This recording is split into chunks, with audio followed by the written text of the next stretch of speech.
नमस्कार मित्रांनो, ॲग्रोटेक फार्म्समध्ये तुमचं स्वागत आहे। तर पावसाळ्याचा सीझन चालू असल्यामुळं गोट्यामध्ये थोडीशी घाण होत होती, म्हणजे शेणाची घाण झाल्यामुळं का नाही एक आपल्या इथं 2-3 गाईला मस्टॅटिसचा प्रॉब्लेम आला होता।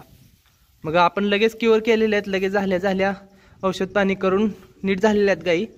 पण होऊच नये म्हणून आपण सुरुवातीला म्हणजे आधी वापरत होतो आम्ही टीट डीप, पण ते जास्त महाग पडत होतं त्यामुळे वापरायचं बंद केलं।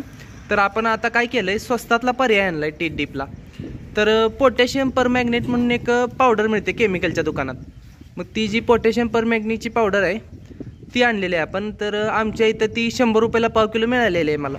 तर तुमच्या इकडे कशी मिळते बघा, ती आणायची आहे आणि त्यातली एक 2 चिमट पावडर आपण 1 लिटर पाण्यामध्ये टाकलेली आहे आणि ते मिक्स करून घेतले। तर बघा हे द्रावण त्याचं एकदम जांभळ्या कलरचं झालेलं आहे आणि हे जे आपला जे पहिलाच कप होता टीट डीपचा त्याच्यामध्ये टाकून घेतलेला आहे आणि प्रत्येक गायची धार झाल्यानंतर आपल्याला ते म्हणजे त्यामध्ये आपलं टीट डीप करून घ्यायचे आहेत, जेणेकरून मस्टॅटिसचा आपला प्रॉब्लेम कमी होईल। तर सगळ्यांनी पावसाळ्यात ही काळजी घ्यायची आहे। खरं तर वर्षभर वापरलं पाहिजे, हे काही जास्त महाग पडत नाही।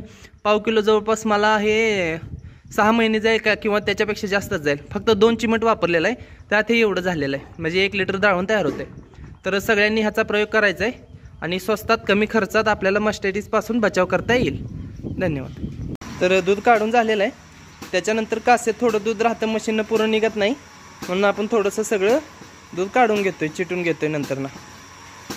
मित्रांनो, धार काढल्यानंतर चिटून घेतलेलं आहे आपण कासेतलं दूध। तर आता आपला भैया ते टीट डीप लावून घेईल। तर मस्टॅटिस होण्याची कारणं खूप आहेत। मस्टॅटिस हा तुमच्या खाद्यातून पण होऊ शकतो, म्हणजे वैरणीत पण जाऊ शकतो। जर फंगस असलेलं मुरघास वगैरे जर तुम्ही गहू घातलं तरी होऊ शकतो। पण हे पण एक कारण आहे की आपल्या सडांमधून जंतू आत जाणे, धार काढल्यानंतर जे होल जे असतं ज्यातून दूध येतं ते जर उघडं राहिलं आणि त्याच वेळी जर बॅक्टेरिया आतमध्ये गेला किंवा जंतू आतमध्ये गेला तर ते मस्टॅटिस होतं।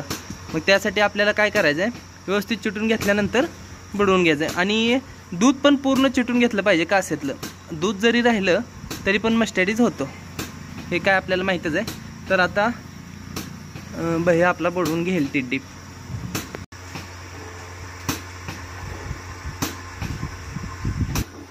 तर अशी पूर्ण सडा आपण बुडवून घेतोय त्यामध्ये।